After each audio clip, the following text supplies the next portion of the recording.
Friends, welcome to Anu's kitchen. ഇന്ന് നമുക്ക് ചായക്കടകളിൽ കിട്ടുന്ന അതേ രുചിയിൽ സുഖിയൻ എങ്ങനെ വീട്ടിൽ തയ്യാറാക്കാമെന്ന് നോക്കാം.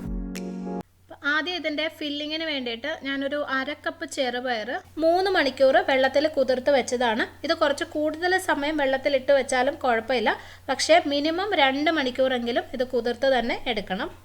പയർ കുക്കറിലിട്ടാണ് വേവിക്കുന്നത്. അപ്പോൾ ആവശ്യത്തിന് കുതിർന്നിട്ടില്ലെങ്കിൽ അത് കറക്റ്റായിട്ട് വെന്ത് കിട്ടത്തില്ല.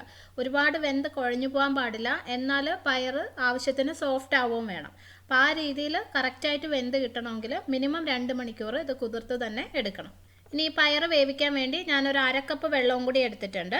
ഞാൻ ഈ കപ്പിൽ തന്നെയാണ് പയറും അളന്നെടുത്തത്. അപ്പോൾ നിങ്ങൾക്ക് ഏത് ഗ്ലാസ്സോ കപ്പോ വേണമെങ്കിലും എടുക്കാം. രണ്ടും ഒരേ കപ്പിൽ അല്ലെങ്കിൽ ഗ്ലാസ്സിൽ തന്നെ അളന്നെടുത്താൽ മതി. ഇനി ഒരു കുക്കറിലേക്ക് നമ്മൾ ഈ കുതിർത്ത് വെച്ചിരിക്കുന്ന ചെറുപയർ ഇട്ട് കൊടുക്കാം. 1/2 കപ്പ് വെള്ളം ഒഴിക്കാം. ഇനി കുറച്ച് ഉപ്പിട്ട് കൊടുക്കാം. ഒരു 1/4 ടീസ്പൂൺ ഉപ്പ് മതി. ഇത് മധുരമുള്ള പലഹാരമാണ്, അപ്പോൾ വളരെ കുറച്ച് ഉപ്പ് ചേർത്താൽ മതി. ഇത് നമുക്കിനി അടച്ചു വെച്ച് വേവിക്കാം. മീഡിയം ഫ്ലെയിമിനും ഹൈ ഫ്ലെയിമിനും ഇടയിലിട്ട് 2 വിസിൽ വേവണം. അത് കഴിയുമ്പോൾ സ്റ്റൗ ഓഫ് ചെയ്യാം. അപ്പോൾ 2 വിസിൽ കഴിഞ്ഞിട്ട് ഞാൻ സ്റ്റൗ ഓഫ് ചെയ്ത് വെച്ചതാണ്. ഇപ്പോൾ ഇതിൻ്റെ പ്രഷർ ഫുള്ള് പോയിട്ടുണ്ട്. ഇനി നമുക്ക് തുറക്കാം.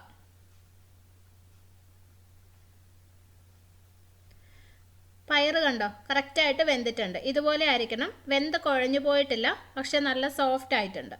ഈ രീതിയിലാണ് വേണ്ടത്. ഇപ്പോൾ ഇതിനകത്ത് കുറച്ചും കൂടി വെള്ളം ബാക്കിയുണ്ട്, വളരെ കുറച്ച്, കണ്ടില്ലേ? അപ്പോൾ ഇത് നമുക്കൊന്ന് വറ്റിച്ചെടുക്കാം. അപ്പോൾ നിങ്ങൾ കുക്കർ തുറക്കുമ്പോൾ കുറച്ചെങ്കിലും വെള്ളം ബാക്കിയുണ്ടെങ്കിൽ ഒന്നും കൂടി സ്റ്റൗ ഓൺ ചെയ്ത് നന്നായിട്ട് അങ്ങ് വറ്റിച്ചെടുക്കണം. ഒട്ടും തന്നെ വെള്ളം പാടില്ല, അല്ലെങ്കിൽ അവസാനം എല്ലാം കൂടി കുഴഞ്ഞു പോകും. ഇപ്പോൾ വെള്ളം എല്ലാം വറ്റി നല്ല ഡ്രൈ ആയിട്ടുണ്ട്. ഇനി നമുക്ക് സ്റ്റൗ ഓഫ് ചെയ്യാം. പയറിൻ്റെ പരുവം കണ്ടോ, നല്ല സോഫ്റ്റ് ആണ്, എന്നാൽ കുഴഞ്ഞു പോയിട്ടില്ല. ഇതുപോലെ ആയിരിക്കണം. അടുത്തതായിട്ടൊരു പാനിലേക്ക് കുറച്ച് തേങ്ങ ചേർത്ത് കൊടുക്കാം. തേങ്ങ വളരെ കുറച്ച് മതി. നമ്മൾ ഈ പുറത്തുനിന്ന്, അതായത് ചായക്കടയിൽ നിന്നൊക്കെ സുഖിയൻ കഴിക്കുമ്പോൾ നിങ്ങൾക്ക് അറിയാമല്ലോ, തേങ്ങ ഒത്തിരി ഇല്ല അതിനകത്ത്. പയറാണ് കൂടുതൽ നിൽക്കേണ്ടത്. അപ്പോൾ ആ ഒരു ടേസ്റ്റിന് വേണ്ടിയിട്ട് മാത്രം 2-3 ടീസ്പൂൺ തേങ്ങ എടുക്കുക. ഇത് ചെറിയ തീയിലിട്ടിട്ട് കുറച്ച് നേരം ഒന്ന് ഇളക്കി കൊടുക്കുക. ഇതിൻ്റെ നിറം ഒന്നും മാറാൻ പാടില്ല.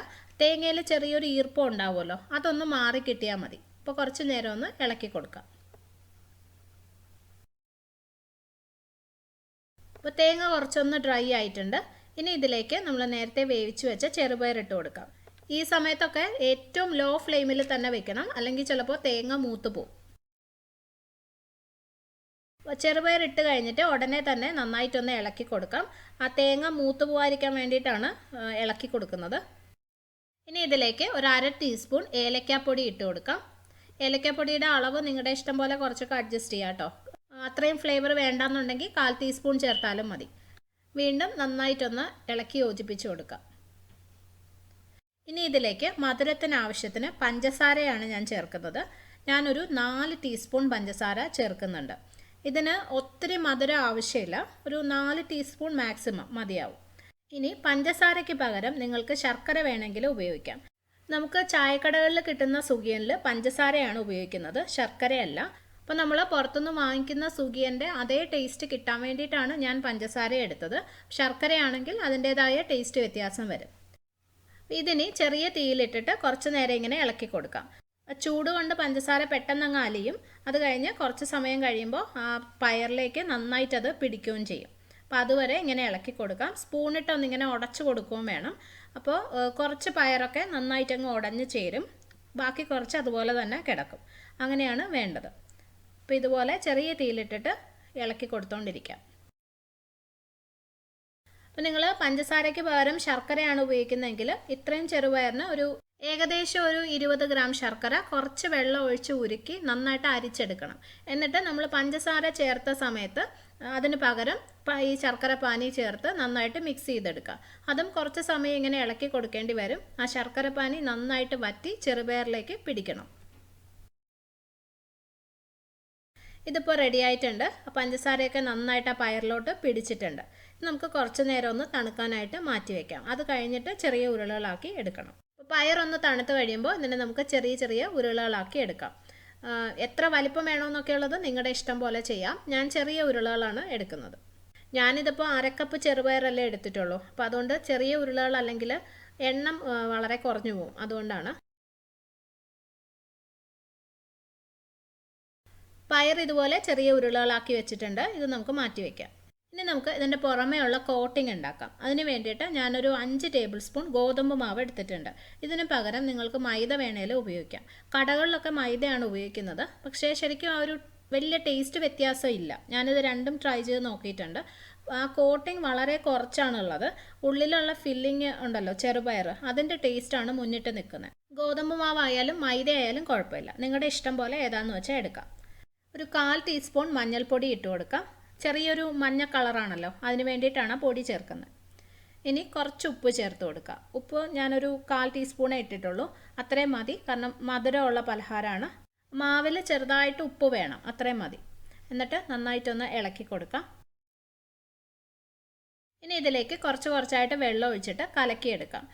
ഒരുപാട് ലൂസും അല്ല, എന്നാൽ ഒരുപാട് കട്ടിയും അല്ലാത്ത ഒരു മാവാണ് വേണ്ടത്. ഏകദേശം ഒരു ദോശമാവിൻ്റെ പരുവത്തിൽ അങ്ങനെ കലക്കിയെടുക്കാം. ഒട്ടും കട്ടയില്ലാതെ കലക്കണം. പിന്നെ ഇത് സാദാ വെള്ളമാണ് ഉപയോഗിക്കുന്നത്, ചൂടുവെള്ളമൊന്നുമല്ല.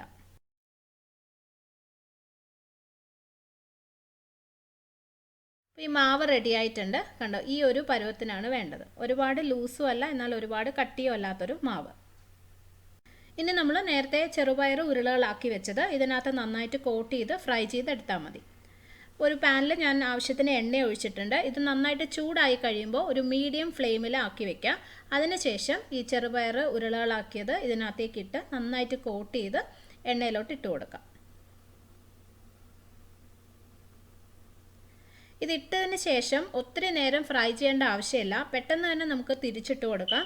കാരണം ഞാൻ നേരത്തെ പറഞ്ഞ പോലെ ചെറിയൊരു കോട്ടിംഗ് ആണ് മുകളിലുള്ളത്. അപ്പോൾ അത് പെട്ടെന്ന് തന്നെ ഫ്രൈ ആയി കിട്ടും. പിന്നെ ഫില്ലിംഗ് ഒന്നും വേവേണ്ട ആവശ്യമില്ലല്ലോ, നേരത്തെ തന്നെ നമ്മൾ വേവിച്ചതാണ്. കണ്ടോ, ഇപ്പം തന്നെ ഇത് ആയിട്ടുണ്ട്. ഞാനിത് എണ്ണയിൽ നിന്ന് മാറ്റുവാണ്. അപ്പോൾ എപ്പോഴും മീഡിയം ഫ്ലെയിമിൽ തന്നെ വെക്കാൻ ശ്രദ്ധിക്കണം, അല്ലെങ്കിൽ പുറമേ പെട്ടെന്നങ്ങ് മുരിഞ്ഞു പോകും.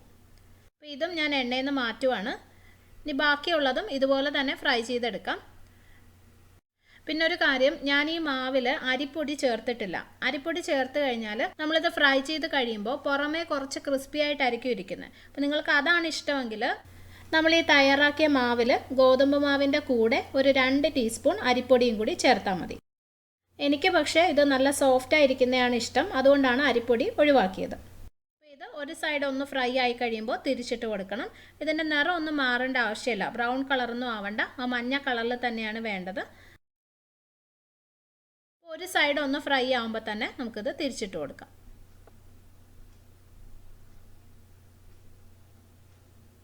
ഇതിനകത്ത് നിങ്ങൾ മാവിൽ ബേക്കിംഗ് സോഡയൊന്നും ചേർക്കരുത്. ബേക്കിംഗ് സോഡ ചേർത്ത് കഴിഞ്ഞാൽ ഈ കോട്ടിംഗ് ഒത്തിരി അങ്ങ് സോഫ്റ്റ് ആയി പോവുകയും ചെയ്യും, അതുപോലെ നിറയെ എണ്ണ കുടിക്കുകയും ചെയ്യും. ഇനി ഈ സൈഡും കൂടി ഒന്ന് ഫ്രൈ ആയി കഴിയുമ്പോൾ നമുക്കത് എണ്ണയിൽ നിന്ന് മാറ്റാം. ഇപ്പോൾ ഇത് ആവശ്യത്തിന് ഫ്രൈ ആയിട്ടുണ്ട്. ഇനി എണ്ണയിൽ നിന്ന് മാറ്റാം.